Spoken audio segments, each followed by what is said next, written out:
Mike, please. Mike, okay. Go behave myself. Be professional. Alright, is there a chorus, Mike, and all dudes? Oh, I've lost the stage manager. Oh, this is a great It's just an empty room. It's just us and Batman over there. Oh my God. Improv. Room 666 later on. That's a joke. I don't know who's in 666, but they're going to get a rude shock when all you guys walk out. So, thank you so much for having me. This is very cool. I don't know who it was, I just did a talk. Now I feel like I'm deja vu. I've never done 2 talks in one day. I'm going to bore myself. I'll be napping back here. Oh, look what I just found. All of a sudden I'm smart. I'm totally blind. Triple the amount of people. Oh, that's so popular. Cool, so were you guys just at my last? Oh no, you better be asking some different questions, okay? This is all very official. I feel very proper. I'm not usually constricted to a podium. Well, not this kind of podium. Cool, so I guess I can talk. I guess I just want to wander. I'm not allowed to wander. Pull them over. But then, what are you guys going to use? Or just walk around? You guys can come up to me. Or not, whatever.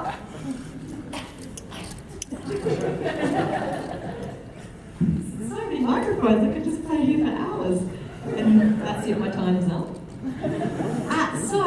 So you want to hear the story of how I got told about the creature shop? Yeah, sure. Yes.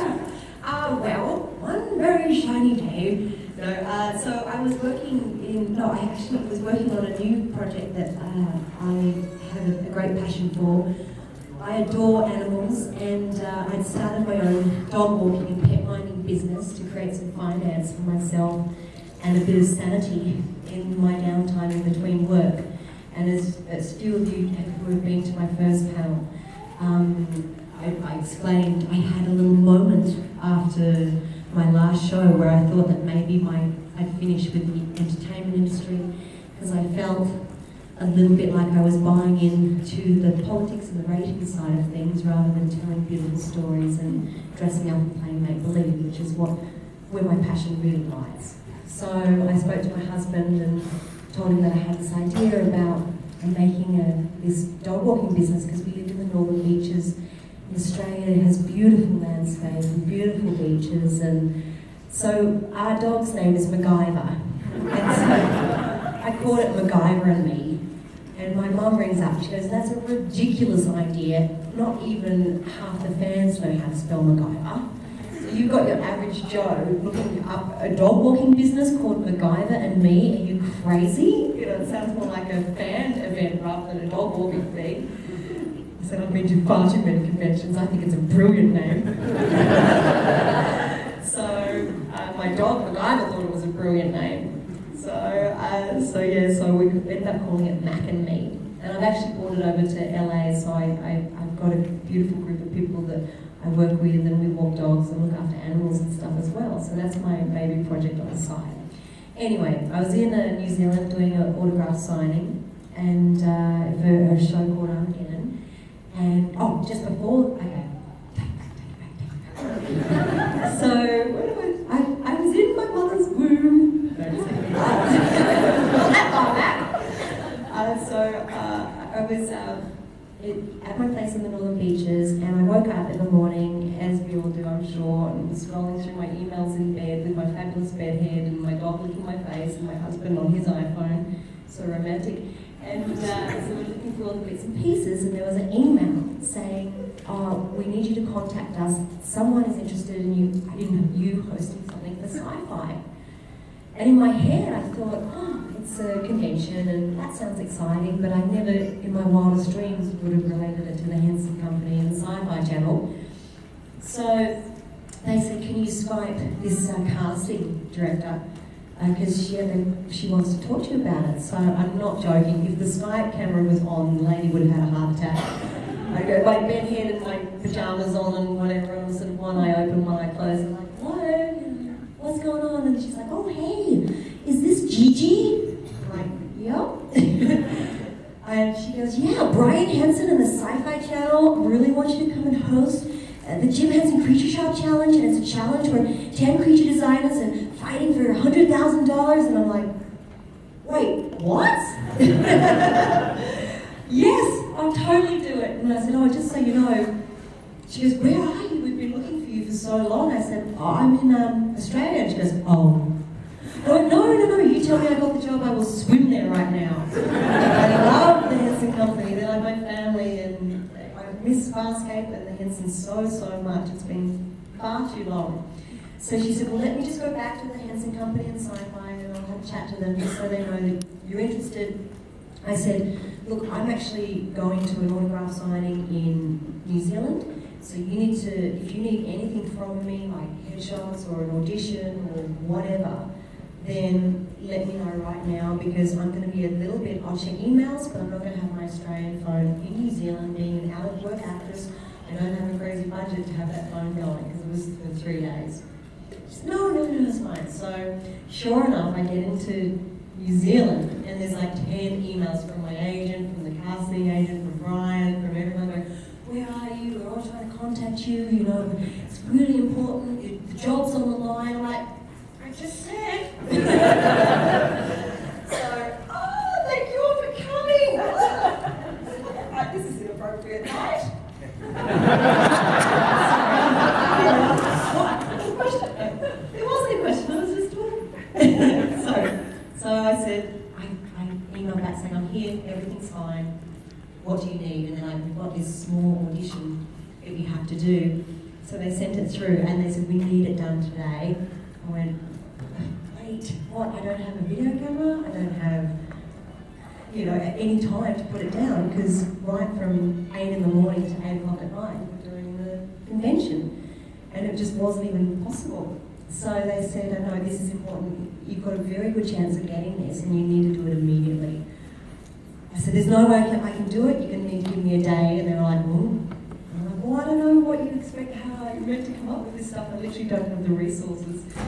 So they said, look, and it's very important that you keep this confidential and you don't tell anyone about it. And I went, well, how am I going to get people to put the audition down? Like, hello, I'm going to need a video camera. And it was a sci-fi convention, it was like right in the mix of it. So anyway, so I spoke to the publicity guy and I said, could you help me out organising a studio? I've got this small audition that they want me to put down. And then I opened up the audition and I kid you not, to put it very politely, it was 18 pages long, double-sided.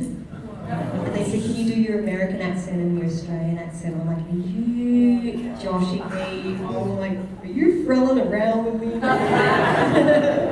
So we did it. We put the audition down. We worked from after the convention till literally 4:30 a.m. in the morning. And then we had to upload it to Vimeo. And I don't know, New Zealand internet is like a quarter of the speed of you guys. They've got sheep controlling it, I don't know what. And then the guy who filmed it goes, you know, I'm kind of over it. I'll do the rest of the morning. And I'm like, no! People were waiting, the Sci-Fi Channel were waiting literally by their computers for this to upload. It needs to be done immediately. So we got it done, it went through about 4:30 in the morning, and then I had to get up at 6 to then get ready for the convention that day, and blah, blah, blah. And then I heard nothing, and I went, oh, universe, I lost it. Gosh, I felt so close, and maybe I should have done that. And then, out of nowhere, the next morning I woke up, and it was an email from Brian Henson, who's a dear friend of mine, but just absolute, just adore him. And he's like, hey kiddo, you better call me in the office. And I call him up, I'm like, hi Brian. He's like, hey. He sounds like a muppet. And he's like, are you ready to do this? And I'm like, yes. He goes, you know we're going to need to fly you directly out tonight, and we're going to start shooting the day that you land. I'm like, yes, I do now. I said, I don't care, man. Give me the job. I'm so happy. So he goes, wait, you haven't got it yet?